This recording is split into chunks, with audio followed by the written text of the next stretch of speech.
Artificial intelligence കമ്പ്യൂട്ടറുകളെ മനുഷ്യ സമാനമായ രീതിയിൽ ചിന്തിക്കാനും പഠിക്കാനും പ്രശ്നങ്ങൾ പരിഹരിക്കാനും പ്രാപ്തമാക്കുന്ന ഒരു സാങ്കേതിക വിദ്യയാണ് ആർട്ടിഫിഷ്യൽ ഇൻ്റലിജൻസ് അഥവാ കൃത്രിമ ബുദ്ധി. വലിയ അളവിലുള്ള വിവരങ്ങൾ ഉപയോഗിച്ച് പാറ്റേണുകൾ തിരിച്ചറിയാനും പ്രവചനങ്ങൾ നടത്താനും തീരുമാനങ്ങൾ എടുക്കാനും AI സാധിക്കുന്നു. ലോകത്തെ അടിമുടി മാറ്റിമറിച്ചു കഴിഞ്ഞ AI സാങ്കേതിക വിദ്യയെക്കുറിച്ച് കൂടുതലറിയാം. AI ചരിത്രം. 1943 വാറൻ മക്കലോയും വാൾട്ടർ പിറ്റ്സും കൃത്രിമ ന്യൂറോണുകളുടെ ഒരു മാതൃക നിർദ്ദേശിച്ചു. ഇത് AIയിലെ പ്രധാന സാങ്കേതിക വിദ്യയായ ന്യൂറൽ നെറ്റ്വർക്കുകൾക്ക് അടിത്തറയിട്ടു. 1950 അലൻ ട്യൂറിംഗ് മെഷീൻ ഇൻ്റലിജൻസ് വിലയിരുത്തുന്നതിനുള്ള ട്യൂറിംഗ് ടെസ്റ്റ് എന്ന ആശയം അവതരിപ്പിച്ചു.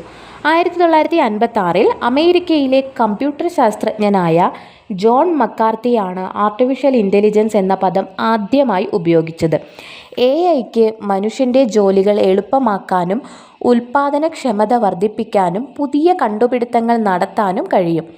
സ്മാർട്ട് അസിസ്റ്റൻറ്റുമാർ, സെൽഫ് ഡ്രൈവിംഗ് കാറുകൾ, ഓട്ടോമേറ്റഡ് ബാങ്കിംഗ് സേവനങ്ങൾ, മെഡിക്കൽ രോഗനിർണയം എന്നീ മേഖലകളിലും AI ഉപയോഗിക്കുന്നുണ്ട്.